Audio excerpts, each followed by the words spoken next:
Hello students, better now we proceed our chapter further. Our next topic is composition of nucleus. ਵੀ nucleus 'ਚ nucleus ਦੀ composition ਕਿਸ ਚੀਜ਼ ਦੀ ਹੈ, ਠੀਕ ਹੈ। ਤਾਂ ਬੇਟਾ ਇਸ ਬਾਰੇ ਦੋ ਥਿਊਰੀਜ਼ ਆਈਆਂ ਹੋਈਆਂ ਨੇ ਹੁਣ ਤੱਕ। ਪਹਿਲੀ ਆਈ ਸੀਗੀ ਪ੍ਰੋਟੋਨ ਇਲੈਕਟ੍ਰੋਨ ਹਾਈਪੋਥੇਸਿਸ। ਇਹ ਥਿਊਰੀ ਬੇਟਾ ਉਦੋਂ ਦੀ ਹੈ ਜਦੋਂ ਨਿਊਟਰੋਨ ਦੀ ਡਿਸਕਵਰੀ ਨਹੀਂ ਹੋਈ ਸੀ, ਬਿਫੋਰ discovery of neutron। एक है प्रोटॉन न्यूट्रॉन हाइपोथेसिस। यह after the discovery of neutron.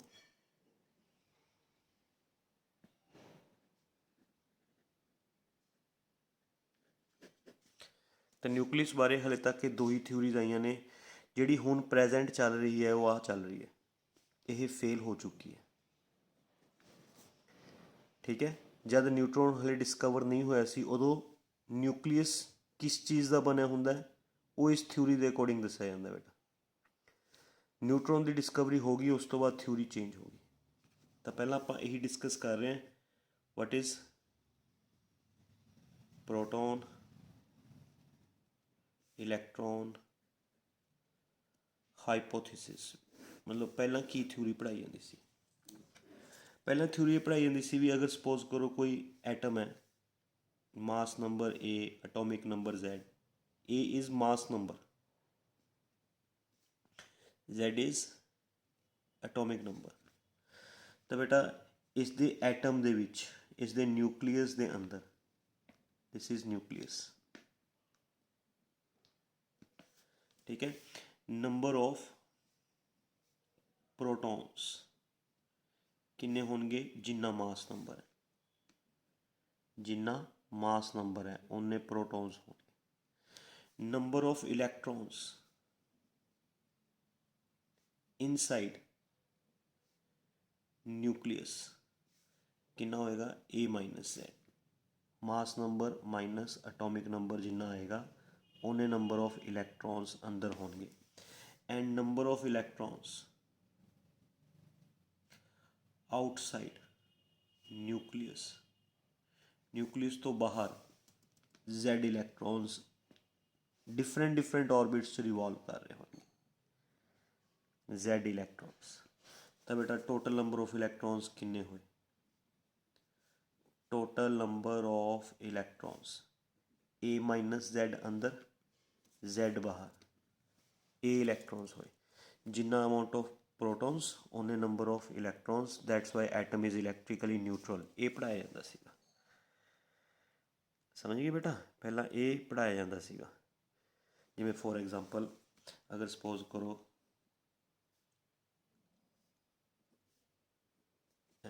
This is mass number, this is atomic number, है ना। तो इस थ्योरी के अकॉर्डिंग न्यूक्लियस के अंदर जिन्ना मास नंबर है उन्ने प्रोटॉन्स होंगे,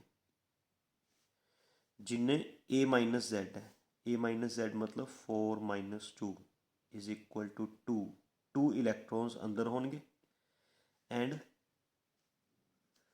Z इलैक्ट्रॉन्स बाहर होंगे, मतलब 2 इलैक्ट्रॉन्स बाहर होंगे। तो टोटल इलैक्ट्रॉन्स हो गए 4, टोटल प्रोटॉन्स हो गए 4, एटम इज़ इलैक्ट्रिकली न्यूट्रल। पहला यह पढ़ाया जाता सीगा। न्यूट्रॉन की डिस्कवरी तो पहला ये पढ़ाया जाता सीगा बेटा भी न्यूक्लियस इस चीज़ का बनया हुंदा है, न्यूक्लियस प्रोटॉन्स तो इलैक्ट्रॉन्स का बनया हुंदा है। न्यूक्लियस च ए प्रोटॉन्स होंदे ने एंड ए माइनस Z इलैक्ट्रॉन्स होंदे ने एंड बाकी Z इलैक्ट्रॉन्स न्यूक्लियस तो बाहर होंदे ने, ठीक है। पर जिहड़ी ये थ्योरी सीगी ये रोंग प्रूव हो गई सीगी। ये मन्निया जांदा सीगा भी ये थ्योरी रोंग है, कुछ इस च मिसिंग है, ठीक है। ये मन्निया जांदा सीगा। क्यों मन्निया जांदा सीगा, मैं तुहानूं कुछ कारण दसदा, है ना। जिन्हां कारणों करके मन्निया जांदा सीगा भी ये थ्योरी गलत है, ਵੀ ਕੁਝ ਗਲਤ ਪੜ੍ਹਾਇਆ ਜਾ ਰਿਹਾ ਹੈ, ਇਸ 'ਚ ਕੁਝ ਚੀਜ਼ ਮਿਸਿੰਗ ਹੈ। ਠੀਕ ਹੈ, ਉਹ ਕੀ ਕਾਰਨ ਸੀਗੇ? ਸਭ ਤੋਂ ਪਹਿਲਾ ਕਾਰਨ ਤਾਂ ਇਹ ਸੀਗਾ ਬੇਟਾ, ਕਹਿੰਦੇ ਅਗਰ ਕੋਈ ਪਾਰਟੀਕਲ ਨਿਊਕਲੀਅਸ ਦੇ ਅੰਦਰ ਰਿਸਾਈਡ ਕਰਦਾ ਹੈ ਤਾਂ ਉਹਦੀ એનર્ਜੀ 20 MeV ਤੋਂ 200 MeV ਹੋਣੀ ਚਾਹੀਦੀ ਹੈ। ਅਗਰ ਕੋਈ ਪਾਰਟੀਕਲ ਨਿਊਕਲੀਅਸ ਦੇ ਅੰਦਰ ਰਿਸਾਈਡ ਕਰਦਾ ਹੈ ਅੰਦਰ, ਤਾਂ ਉਹਦੀ એનર્ਜੀ ਇੰਨੀ ਹੋਣੀ ਚਾਹੀਦੀ ਹੈ। ਬਟ ਇਲੈਕਟ੍ਰੋਨਸ ਦੀ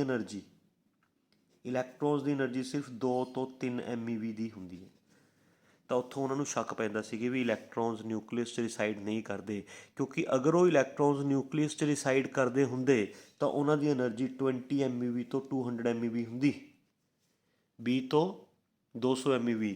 ਲੇਕਿਨ એનર્ਜੀ ਸਿਰਫ ਇਲੈਕਟ੍ਰੋਨ ਦੀ 2 ਤੋਂ 3 MeV ਹੈ। ਦੈਟ ਮੀਨਸ ਇਲੈਕਟ੍ਰੋਨਸ ਸ਼ਾਇਦ ਨਿਊਕਲੀਅਸ 'ਚ ਰਿਸਾਈਡ ਨਹੀਂ ਕਰਦੇ, ਕਿਤੇ ਹੋਰ ਰਿਸਾਈਡ ਕਰਦੇ ਨੇ। ਦੂਸਰਾ ਕਾਰਨ ਕਹਿੰਦੇ ਇਲੈਕਟ੍ਰੋਨ ਦੀ ਜੋ ਮੈਗਨੈਟਿਕ ਮੂਵਮੈਂਟ ਹੁੰਦੀ ਹੈ, ਮੈਗਨੈਟਿਕ ਮੂਵਮੈਂਟ ਤੁਸੀਂ ਪੜ੍ਹੀ ਹੈ ਬੇਟਾ, ਮੈਗਨੈਟਿਕ ਮੂਵਮੈਂਟ ਯੂਨਿਟ 3rd 'ਚ, ਬੋਹਰਸ ਮੈਗਨੇਟੋਨ ਵਾਲੇ ਟੌਪਿਕ 'ਚ। ਜਿਵੇਂ ਇਲੈਕਟ੍ਰਿਕ ਡਾਈਪੋਲ ਮੂਵਮੈਂਟ ਹੁੰਦੀ ਹੈ, ਉਹ ਵੀ ਮੈਗਨੈਟਿਕ ਮੂਵਮੈਂਟ ਹੈ ਨਾ। ਮੈਗਨੈਟਿਕ ਮੂਵਮੈਂਟ, ਇਲੈਕਟ੍ਰੋਨ ਦੀ ਮੈਗਨੈਟਿਕ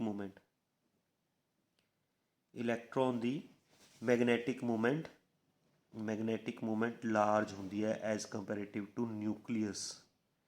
ਨਿਊਕਲੀਅਸ ਦੀ ਮੈਗਨੈਟਿਕ ਮੂਵਮੈਂਟ ਸਮੋਲ ਹੁੰਦੀ ਹੈ। ਇਲੈਕਟ੍ਰੋਨ ਦੀ ਮੈਗਨੈਟਿਕ ਮੂਵਮੈਂਟ ਲਾਰਜ ਹੁੰਦੀ ਹੈ। ਤਾਂ ਇੱਕ ਲਾਰਜ ਮੈਗਨੈਟਿਕ ਮੂਵਮੈਂਟ ਵਾਲਾ ਪਾਰਟੀਕਲ ਆਪਣੇ ਤੋਂ ਸਮੋਲ ਮੈਗਨੈਟਿਕ ਮੂਵਮੈਂਟ ਵਾਲੀ ਜਗ੍ਹਾ 'ਚ ਰਿਸਾਈਡ ਨਹੀਂ ਕਰ ਸਕਦਾ। ਇਹ ਚੀਜ਼ ਵੀ ਉਹਨਾਂ ਨੂੰ ਸੋਚਣ 'ਚ ਮਜਬੂਰ ਕਰ ਦਿੰਦੀ ਸੀ ਵੀ ਸ਼ਾਇਦ ਇਲੈਕਟ੍ਰੋਨ ਨਿਊਕਲੀਅਸ 'ਚ ਰਿਸਾਈਡ ਨਹੀਂ ਕਰਦੇ। ਮੈਂ ਦੁਬਾਰਾ ਤੋਂ ਦੱਸ ਦਿੰਦਾ, ਇਲੈਕਟ੍ਰੋਨ ਦੀ ਮੈਗਨੈਟਿਕ ਮੂਵਮੈਂਟ ਨਿਊਕਲੀਅਸ ਦੀ ਮੈਗਨੈਟਿਕ ਮੂਵਮੈਂਟ ਨਾਲੋਂ ਜ਼ਿਆਦਾ ਹੁੰਦੀ ਹੈ ਬੇਟਾ। ਠੀਕ ਹੈ ਨਾ। ਤਾਂ ਉਹ ਇਹ ਸੋਚਦੇ ਸੀਗੇ ਵੀ ਇੱਕ ਜ਼ਿਆਦਾ ਮੈਗਨੈਟਿਕ ਮੂਵਮੈਂਟ ਵਾਲਾ ਪਾਰਟੀਕਲ ਆਪਣੇ ਤੋਂ ਘੱਟ ਮੈਗਨੈਟਿਕ ਮੂਵਮੈਂਟ ਵਾਲੀ ਜਗ੍ਹਾ 'ਤੇ ਕਿਵੇਂ ਰਹਿ ਸਕਦਾ ਹੈ ਨਾ। ਇੱਕ ਜ਼ਿਆਦਾ ਮੈਗਨੈਟਿਕ ਮੂਵਮੈਂਟ ਵਾਲਾ ਪਾਰਟੀਕਲ ਆਪਣੇ ਤੋਂ ਘੱਟ ਮੈਗਨੈਟਿਕ ਮੂਵਮੈਂਟ ਵਾਲੀ ਸਪੇਸ 'ਚ ਕਿਵੇਂ ਰਹਿ ਸਕਦਾ? ਨਹੀਂ ਰਹਿ ਸਕਦਾ। ਦੈਟਸ ਵਾਈ ਉਹ ਇਹ ਸੋਚਣ 'ਚ ਮਜਬੂਰ ਹੋ ਜਾਂਦੇ ਸੀ ਵੀ ਸ਼ਾਇਦ ਇਹ ਥਿਊਰੀ ਗਲਤ ਹੈ। ਠੀਕ ਹੈ। ਤੀਸਰਾ ਕਾਰਨ ਵੀ ਸੁਣ ਲਓ ਬੇਟਾ, ਕਹਿੰਦੇ ਇਸ ਥਿਊਰੀ ਦੇ according electrons are of 2 types. ਜਿਹੜੇ ਇਲੈਕਟ੍ਰੋਨਸ ਨਿਊਕਲੀਅਸ ਦੇ ਅੰਦਰ ਹੈ ਉਹ ਅਲੱਗ ਹੋਣਗੇ, ਜਿਹੜੇ ਇਲੈਕਟ੍ਰੋਨਸ ਨਿਊਕਲੀਅਸ ਤੋਂ ਬਾਹਰ ਹੈ ਉਹ ਅਲੱਗ ਹੋਣਗੇ। ਵੀ ਇਲੈਕਟ੍ਰੋਨਸ ਦੀਆਂ 2 ਟਾਈਪਸ ਹੋ ਗਈਆਂ। ਇਲੈਕਟ੍ਰੋਨਸ ਆਰ ਆਫ 2 ਟਾਈਪਸ, ਜਦ ਕਿ ਆਪਾਂ ਨੂੰ ਪਤਾ electron is the fundamental particle, ਉਹਦੀਆਂ ਟਾਈਪਸ ਨਹੀਂ ਹੁੰਦੀਆਂ। ਇਲੈਕਟ੍ਰੋਨ ਤਾਂ ਚਾਹੇ ਜਿਹੜੇ ਮਰਜ਼ੀ ਐਟਮ ਦਾ ਹੈ, ਜਿਹੜੇ ਮਰਜ਼ੀ ਐਲੀਮੈਂਟ ਦਾ ਹੈ ਨਾ, ਜਿਹੜੇ ਮਰਜ਼ੀ ਔਰਬਿਟ 'ਚ ਹੈ, ਇਲੈਕਟ੍ਰੋਨ ਤਾਂ ਇੱਕੋ ਹੀ ਤਰ੍ਹਾਂ ਦੇ ਹੁੰਦੇ ਨੇ ਬੇਟਾ। 2 ਟਾਈਪਸ ਦੇ ਇਲੈਕਟ੍ਰੋਨਸ ਤਾਂ ਹੁੰਦੇ ਨਹੀਂ ਹੈਗੇ ਹੈ ਨਾ। ਤਾਂ ਇਸ ਥਿਊਰੀ ਦੇ ਅਕੋਰਡਿੰਗ ਇਲੈਕਟ੍ਰੋਨ ਦੀਆਂ 2 ਟਾਈਪਸ ਬਣਦੀਆਂ ਸੀਗੀਆਂ। ਅੰਦਰ ਵਾਲੇ ਇਲੈਕਟ੍ਰੋਨਸ ਅਲੱਗ ਹੋਣਗੇ, ਬਾਹਰ ਵਾਲੇ ਇਲੈਕਟ੍ਰੋਨਸ ਅਲੱਗ ਹੋਣਗੇ ਹੈ ਨਾ। ਤਾਂ ਇਲੈਕਟ੍ਰੋਨਸ ਆਰ ਆਫ 2 ਟਾਈਪਸ। ਸੋ ਹੈ ਨਾ, ਇਹ 3rd ਰੀਜ਼ਨ ਵੀ ਇਲੈਕਟ੍ਰੋਨਸ 2 ਤਰ੍ਹਾਂ ਦੇ ਤਾਂ ਹੁੰਦੇ ਨਹੀਂ ਹੈਗੇ, ਇਲੈਕਟ੍ਰੋਨ ਤਾਂ ਸਿਰਫ ਇੱਕੋ ਹੀ ਤਰ੍ਹਾਂ ਦਾ ਹੁੰਦਾ ਹੈ ਨਾ। ਤਾਂ ਇਹ ਚੀਜ਼ ਵੀ ਉਹਨਾਂ ਨੂੰ ਇਹ ਸੋਚਣ 'ਚ ਮਜਬੂਰ ਕਰ ਦਿੰਦੀ ਸੀ ਵੀ ਸ਼ਾਇਦ ਇਹ ਥਿਊਰੀ ਗਲਤ ਹੈ। ਮੈਂ ਤੁਹਾਨੂੰ 3 ਕਾਰਨ ਦੱਸੇ ਨੇ ਬੇਟਾ। ਕਿਹੜੇ ਕਾਰਨ ਦੱਸੇ ਨੇ? ਪਹਿਲਾ ਕਾਰਨ ਇਹ ਦੱਸਿਆ ਵੀ ਜੇ ਇਲੈਕਟ੍ਰੋਨ ਨਿਊਕਲੀਅਸ ਦੇ ਅੰਦਰ ਰਿਸਾਈਡ ਕਰਦੇ ਹੁੰਦੇ ਤਾਂ ਉਹਨਾਂ ਦੀ એનર્ਜੀ 20 ਤੋਂ 200 MeV ਹੁੰਦੀ। ਬਟ ਇਲੈਕਟ੍ਰੋਨ ਦੀ એનર્ਜੀ ਜਦੋਂ ਮੇਜ਼ਰ ਕੀਤੀ ਜਾਂਦੀ ਹੈ ਤਾਂ ਸਿਰਫ ਕਿੰਨੀ ਨਿਕਲਦੀ ਹੈ? 2 ਤੋਂ 3 MeV। ਦੈਟ ਮੀਨਸ ਉਹ ਇਲੈਕਟ੍ਰੋਨਸ ਨਿਊਕਲੀਅਸ ਦੇ ਅੰਦਰ ਰਿਸਾਈਡ ਨਹੀਂ ਕਰ ਰਹੇ ਹੈ ਨਾ। ਜੇ ਅੰਦਰ ਕਰਦੇ ਹੁੰਦੇ ਤਾਂ ਉਹਨਾਂ ਦੀ એનર્ਜੀ 2 ਤੋਂ 3 ਨਹੀਂ ਹੁੰਦੀ, 20 ਤੋਂ 200 MeV ਦੇ ਵਿੱਚ ਹੁੰਦੀ। ਠੀਕ ਹੈ। ਸੈਕਿੰਡ, ਇਲੈਕਟ੍ਰੋਨ ਦੀ ਮੈਗਨੈਟਿਕ ਮੂਵਮੈਂਟ ਲਾਰਜ ਹੁੰਦੀ ਹੈ, ਨਿਊਕਲੀਅਸ ਦੀ ਮੈਗਨੈਟਿਕ ਮੂਵਮੈਂਟ ਸਮੋਲ ਹੁੰਦੀ ਹੈ। ਇੱਕ ਲਾਰਜ ਮੈਗਨੈਟਿਕ ਮੂਵਮੈਂਟ ਵਾਲਾ ਪਾਰਟੀਕਲ ਆਪਣੇ ਤੋਂ ਸਮੋਲ ਮੈਗਨੈਟਿਕ ਮੂਵਮੈਂਟ ਵਾਲੀ ਜਗ੍ਹਾ 'ਤੇ ਰਿਸਾਈਡ ਨਹੀਂ ਕਰ ਸਕਦਾ, ਨਹੀਂ ਰਹਿ ਸਕਦਾ ਬੇਟਾ ਹੈ ਨਾ। ਇਸ ਕਰਕੇ ਉਹ ਸੋਚਦੇ ਸੀ ਵੀ ਸ਼ਾਇਦ ਇਹ ਥਿਊਰੀ ਗਲਤ ਹੈ। 3rd, ਵੀ ਇਸ ਥਿਊਰੀ ਦੇ ਅਕੋਰਡਿੰਗ ਇਲੈਕਟ੍ਰੋਨ ਦੀਆਂ 2 ਟਾਈਪਸ ਬਣ ਗਈਆਂ। ਇਨਰ ਜਿਹੜੇ ਨਿਊਕਲੀਅਸ ਦੇ ਅੰਦਰ ਹੈ ਉਹ ਇਲੈਕਟ੍ਰੋਨਸ ਅਲੱਗ ਹੈ, ਜਿਹੜੇ ਨਿਊਕਲੀਅਸ ਤੋਂ ਬਾਹਰ ਹੈ ਉਹ ਇਲੈਕਟ੍ਰੋਨਸ ਅਲੱਗ ਹੈ। Electrons are of 2 types, but as we know that electron ਦੀ ਤਾਂ ਸਿਰਫ ਇੱਕੋ ਹੀ ਟਾਈਪ ਹੁੰਦੀ ਹੈ ਨਾ। ਇਲੈਕਟ੍ਰੋਨ ਤਾਂ ਫੰਡਾਮੈਂਟਲ ਪਾਰਟੀਕਲ ਹੈ, ਉਹਦੀਆਂ 2 ਟਾਈਪਸ ਹੋ ਹੀ ਨਹੀਂ ਸਕਦੀਆਂ। ਦੈਟ ਮੀਨਸ ਇਹ ਥਿਊਰੀ ਉਹਨਾਂ ਨੂੰ ਗਲਤ ਲੱਗਦੀ ਸੀ। ਠੀਕ ਹੈ। ਬਟ ਉਹ ਥਿਊਰੀ ਗਲਤ ਲੱਗਦੀ ਸੀ ਉਹਨਾਂ ਨੂੰ ਥਿਊਰੀ, ਬਟ ਉਹ ਕੁਝ ਕਰ ਨਹੀਂ ਸਕਦੇ ਸੀ ਕਿਉਂਕਿ ਹਲੇ ਨਿਊਟਰੋਨ ਦੀ ਡਿਸਕਵਰੀ ਨਹੀਂ ਹੋਈ ਸੀ ਹੈ ਨਾ। ਬਟ ਜਦੋਂ 1935 ਦੇ ਵਿੱਚ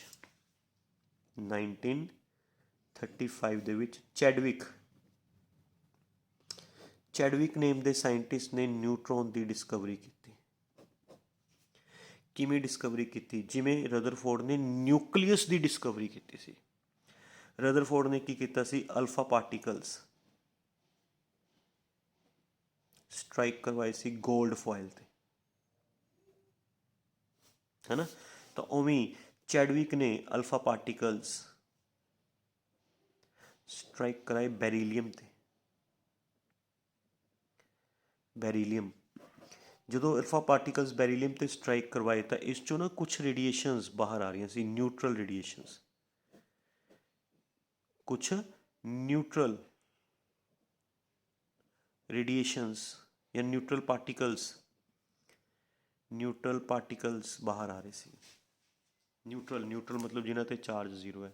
ਪਹਿਲਾਂ ਚੈਡਵਿਕ ਨੂੰ ਲੱਗਿਆ ਵੀ ਜਿਹੜੇ ਆ ਨਿਊਟਰਲ ਪਾਰਟੀਕਲਸ ਬਾਹਰ ਆ ਰਹੇ ਨੇ ਬੈਰੀਲੀਅਮ 'ਚੋਂ, ਹੈ ਨਾ, ਨਿਊਟਰਲ ਪਾਰਟੀਕਲਸ ਜਿਹੜੇ ਬਾਹਰ ਆ ਰਹੇ ਨੇ ਸ਼ਾਇਦ ਇਹ ਫੋਟੋਨਸ ਨੇ, ਕਿਉਂਕਿ ਫੋਟੋਨਸ 'ਤੇ ਵੀ ਚਾਰਜ ਨਹੀਂ ਹੁੰਦਾ, ਫੋਟੋਨਸ 'ਤੇ ਵੀ ਕੋਈ ਚਾਰਜ ਨਹੀਂ ਹੁੰਦਾ। ਤਾਂ ਪਹਿਲਾਂ ਤਾਂ ਉਹਨੂੰ ਐਵੇਂ ਲੱਗਿਆ ਵੀ ਸ਼ਾਇਦ ਇਹ ਨਿਊਟਰਲ ਪਾਰਟੀਕਲਸ ਫੋਟੋਨਸ ਨੇ, ਪਰ ਬਾਅਦ ਚੋਂ ਜਦੋਂ ਉਹਨੇ ਵੇਰੀਅਸ ਲਾਅ ਅਪਲਾਈ ਕਰਕੇ ਦੇਖੇ, law of conservation of mass, law of conservation of energy, principal of conservation of momentum, ਸਾਰੀਆਂ ਥਿਊਰੀਜ਼ ਲਗਾ ਕੇ ਦੇਖੀਆਂ, ਫਿਰ ਉਹਨੂੰ ਪਤਾ ਚੱਲਿਆ ਵੀ ਇਹ ਜਿਹੜੇ ਨਿਊਟਰਲ ਪਾਰਟੀਕਲਸ ਨੇ ਫੋਟੋਨਸ ਨਹੀਂ ਹੈਗੇ। ਫਿਰ ਉਹਨਾਂ ਨੇ ਇਸ ਨਿਊਟਰਲ ਪਾਰਟੀਕਲ ਨੂੰ ਨਵਾਂ ਨਾਮ ਦਿੱਤਾ ਨਿਊਟਰੋਨਸ।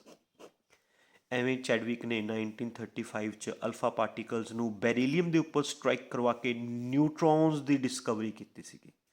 ਜਦੋਂ ਨਿਊਟਰੋਨਸ ਦੀ ਡਿਸਕਵਰੀ ਹੋਈ ਉਸ ਤੋਂ ਬਾਅਦ ਥਿਊਰੀ ਚੇਂਜ ਹੋ ਗਈ। ਫਿਰ ਥਿਊਰੀ ਚੇਂਜ ਹੋ ਕੇ ਇਹ ਥਿਊਰੀ ਬਣ ਗਈ ਬੇਟਾ proton ਨਿਊਟਰੋਨ ਹਾਈਪੋਥੇਸਿਸ।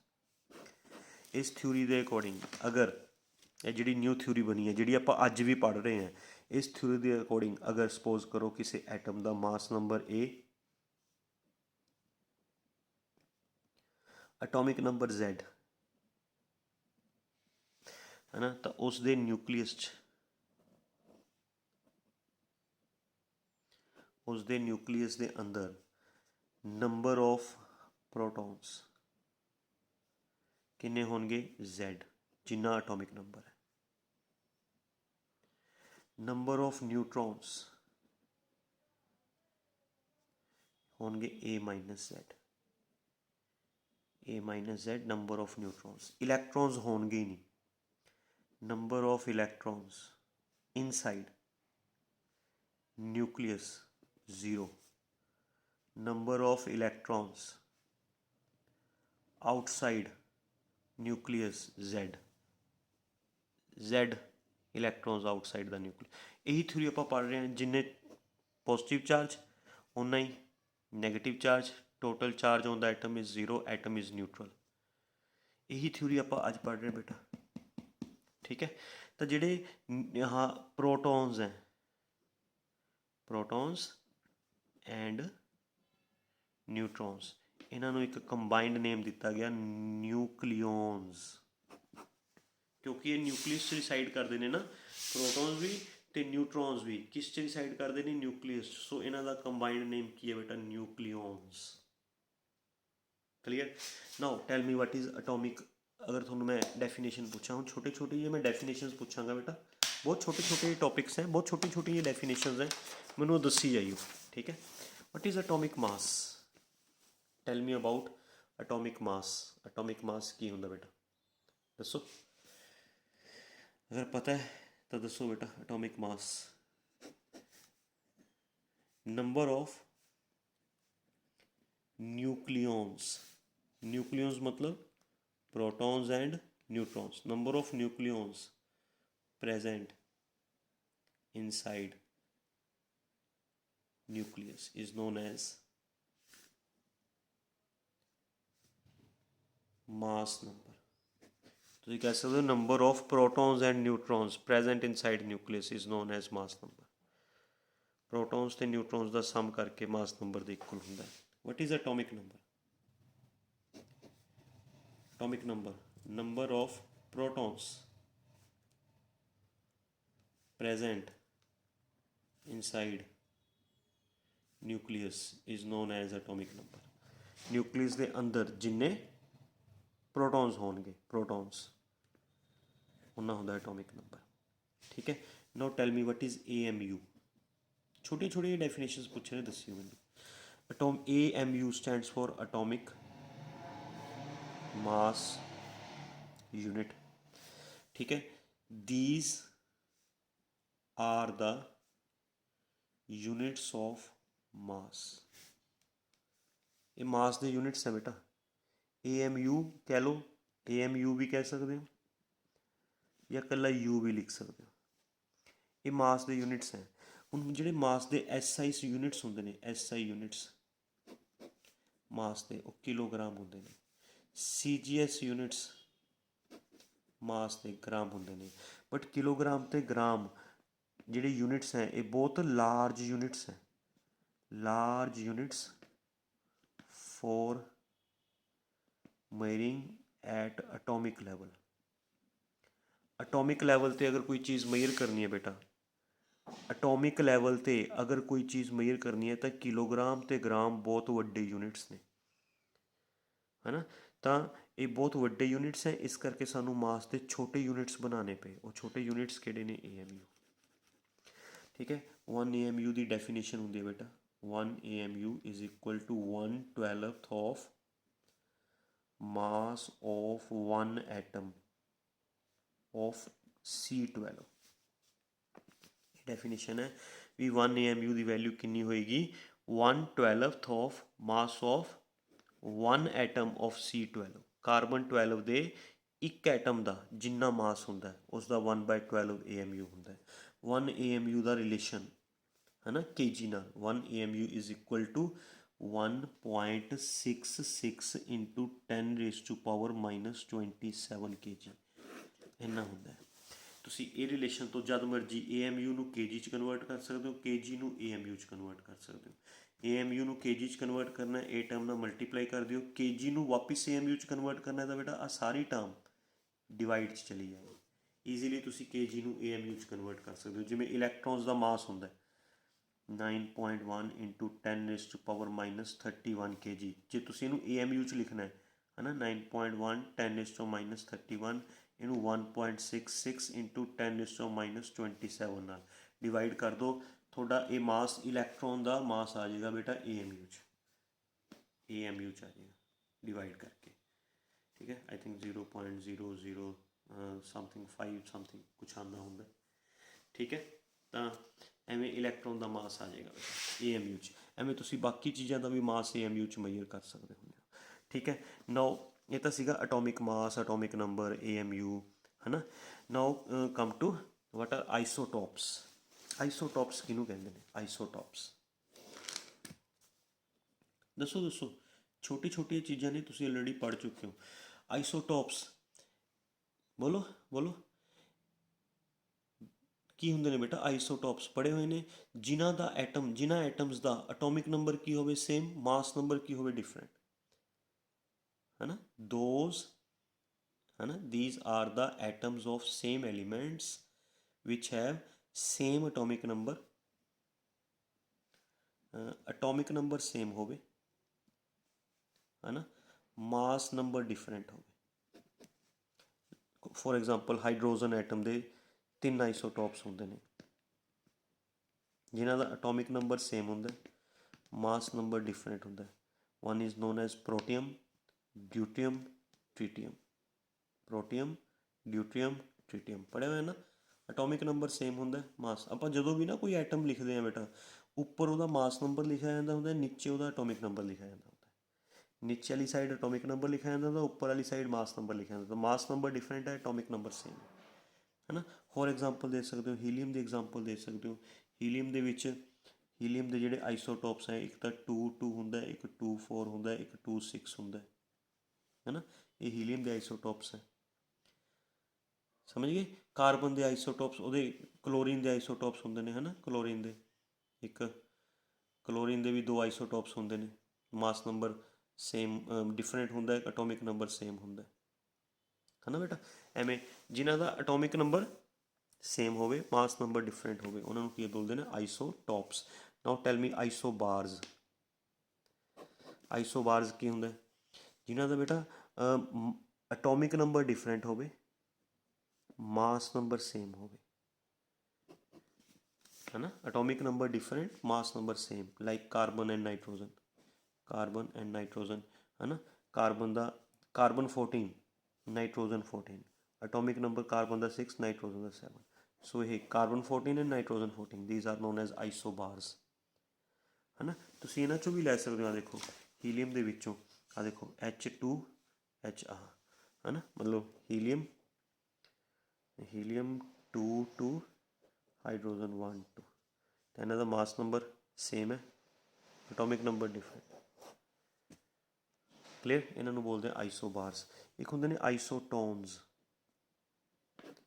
Isotones which have same number of neutrons, जिन्हों के न्यूट्रॉन्स का नंबर सेम हो। नंबर ऑफ न्यूट्रॉन्स किन्ने होंगे ने बेटा, किसी भी एटम च नंबर ऑफ न्यूट्रॉन्स किन्ने होंगे ने A-Z, जिन्हों का A-Z सेम आए, जिन्हों का A-Z सेम आए उन्होंने असीं की बोलते हैं आइसोटोन्स। एग्जाम्पल की बनेगी बेटा, बोलो।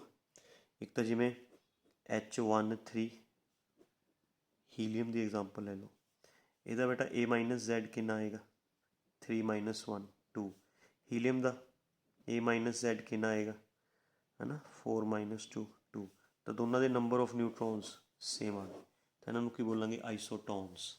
ठीक है, now come to electron volt. Electron volt जिन्होंने तुसी ईवी कहते हो, छोटी छोटी चीज़ां ने बेटा, है ना, वो कवर अप कर रहे हैं आप हुण। इलैक्ट्रॉन वोल्ट ये एनर्जी के यूनिट्स हैं, these are the units of energy. Energy के यूनिट्स हैं, एनर्जी के SI यूनिट्स होंगे ने जाउल्स, SI यूनिट्स होंगे ने जाउल्स, CGS यूनिट्स होंगे ने अर्ग्स। जाउल्स एंड अर्ग्स बहुत वड्डे यूनिट्स हैं। एटॉमिक लैवल ते जे एनर्जी मेजर करनी है ना, if we want to measure energy at atomic level, है ना, तो दैन वी यूज़ EV, फिर असी EV यूज़ करते हैं। ठीक है, मतलब ये एनर्जी के बहुत छोटे यूनिट्स हैं, जे बहुत छोटे लैवल ते एनर्जी मेजर करनी है तो तुसी EV च मेजर कर सकते हो। जाउल्स ते अर्ग्स तो बहुत वड्डे यूनिट्स होंगे ने एनर्जी के। ठीक है, तो एटॉमिक लैवल ते जो एनर्जी मेजर की, जिमें एटॉमिक लैवल ते जो मास मेजर होंदा है, एटॉमिक लैवल ते जो मास मेजर होंदा है that is measured by AMU, है ना। उमें एटॉमिक लैवल ते जो एनर्जी मेजर करनी है that is measured by AMU, sorry AMU नहीं, इलैक्ट्रॉन वोल्ट। ठीक है, ये एनर्जी के यूनिट्स है बेटा। ठीक है, इसकी डेफिनेशन की होएगी, EV की definition energy possessed by electron under the potential difference of 1 volt, है ना। इलैक्ट्रॉन 1 वोल्ट के अंदर जिन्नी एनर्जी पोजैस करेगा दैट इज़ 1 EV। ਹੁਣ बेटा एनर्जी का formula energy upon charge is equal to होंदा पोटेंशियल, इतों एनर्जी का फार्मूला बन गया Q/V। ये फार्मूला तुसी यूनिट फर्स्ट च पढ़िया होया बेटा, है ना। तो इलैक्ट्रॉन चार्ज केड़ा बेटा, इलैक्ट्रॉन तो चार्ज होंदा E, पोटेंशियल डिफरेंस कितना लेना 1 वोल्ट, तो एनर्जी कितनी बनी 1.6 10⁻19 इंटू 1.6 10⁻19 जाउल। ये जी एनर्जी बनी that energy is known as 1 EV। इस एनर्जी को की बोलेंगे 1 EV। तो बेटा ये 1 EV की वैल्यू होंगी है 1 EV की, 1 EV is equal to 1.6 10⁻19 joules के इक्वल होंगे। ये रिलेशन लगा के जब मर्जी तुम EV को जाउल्स कन्वर्ट कर सकते हो, जाउल्स को EV च कन्वर्ट कर सकते हो। ठीक है, एंड EV तो इलावा भी एनर्जी के यूनिट्स होंगे ने लाइक MEV KEV, है ना, जो 1 KEV होंगे, listen 1 KEV means 1 kilo electron volt, it is equal to 1000 EV 10⁻³ EV। 1 MEV is equal to 10⁻6 EV। वो गल अलग है भी असी अगे फर्दर EV ਨੂੰ ਜਾਊਲਸ ਕਨਵਰਟ ਕਰ ਸਕਦੇ ਹਾਂ ਐਵੇਂ, तो बन जाएगा 1.6 10⁻16 जाउल्स। ये बन जाएगा बेटा 10⁻6 1.6 10⁻19 1 EV इस दे इक्वल होंगे ना बेटा, 1 EV इज इक्वल टू 1.6 10⁻19 के इक्वल होंगे, तो बन जाएगा 1.6 10⁻13 जाउल्स 1 MEV। ओके, ये 1 KEV का रिलेशन है। ठीक है, next energy possessed by energy possessed by mass of 1 AMU। ਵੀ ਜਦੋਂ 1 AMU ਮਾਸ ਡਿਸਟਰੋਏ ਹੁੰਦਾ ਹੈ ਤਾਂ ਉਸ 'ਚੋਂ ਕਿੰਨੀ એનર્ਜੀ ਰਿਲੀਜ਼ ਹੁੰਦੀ ਹੈ according to Einsteins relation. Einsteins relation पढ़ा हुआ है बेटा, E is equal to MC square. Here M is mass destroyed है ना, C is speed of light, E is energy produced, energy produced. तो ये फार्मूला लगा के M कितना पुट करना बेटा, M is equal to 1 AMU। 1 AMU किन्ने kg ਦੇ ਇਕੁਅਲ ਹੁੰਦਾ ਹੈ 1 AMU 1.66 इंटू 10⁻27 kg। ਆਪਾਂ E is equal to MC square use करो, M ਦੀ ਵੈਲਿਊ 1.66 10⁻27, C ਦੀ ਵੈਲਿਊ 3 इंटू 10⁸8 ਇਹਦਾ ਸਕੁਅਰ। ਇਹ ਜਦੋਂ ਤੁਸੀਂ ਸੋਲਵ ਕਰੋਗੇ એનર્ਜੀ ਆ ਜਾਏਗੀ ਬੇਟਾ, ਇਹ ਤੁਹਾਡੀ એનર્ਜੀ ਆਏਗੀ, ਇਹ ਆ ਜਾਏਗੀ 1.66, 3 ਦਾ ਸਕੁਅਰ 9 इंटू 10⁻, ਇਹ ਸਾਰਾ ਸੋਲਵ ਕਰਕੇ -11, ਇਹ ਜਾਊਲਸ 'ਚ ਆ ਜਾਏਗੀ ਬੇਟਾ ਇੰਨੀ એનર્ਜੀ। ਠੀਕ ਹੈ, ਇਹਨੂੰ ਈ ਵਿੱਚ ਕਨਵਰਟ ਕਰਨਾ ਜਾਂ ਐਮ ਈ ਵਿੱਚ ਕਨਵਰਟ ਕਰਨਾ 1.66 ਇੰਟੂ 9 10⁻11। ਇਹਨੂੰ ਆ ਦੇਖੋ ਜਾਊਲਸ ਅਤੇ ਐਮ ਈ ਵਿੱਚ ਰਿਲੇਸ਼ਨ, ਜੇ ਤੁਸੀਂ ਜਾਊਲਸ ਤੋਂ ਐਮ ਈ ਵਿੱਚ ਜਾਣਾ ਹੈ ਤਾਂ ਇਹ ਟਰਮ ਨਾਲ ਡਿਵਾਈਡ ਕਰ ਦਿਓ 1.6 ਇੰਟੂ 10⁻13 ਨਾਲ ਜਦੋਂ ਡਿਵਾਈਡ ਕਰੋਗੇ એનર્ਜੀ ਅਪਰੋਕਸੀਮੇਟਲੀ 931.25 MEV ਇੰਨੀ ਬਣ ਜਾਏਗੀ। ਠੀਕ ਹੈ, ਅਪਰੋਕਸੀਮੇਟਲੀ ਤੁਸੀਂ ਇਹਨੂੰ 931 MEV ਲਿਖ ਸਕਦੇ ਹੋ। ਦੈਟ ਮੀਨਸ 1 AMU, ਜਦੋਂ ਵੀ 1 AMU ਮਾਸ ਡਿਸਟਰੋਏ ਹੋਏਗਾ, whenever 1 AMU mass is destroyed, 1 AMU mass destroy ਹੋਣ 'ਤੇ ਇੰਨੀ એનર્ਜੀ ਪ੍ਰੋਡਿਊਸ ਹੁੰਦੀ ਹੈ ਬੇਟਾ। ਕਲੀਅਰ, ਸਮਝ ਆ ਗਿਆ? Hope you understand very well. Thank you very much.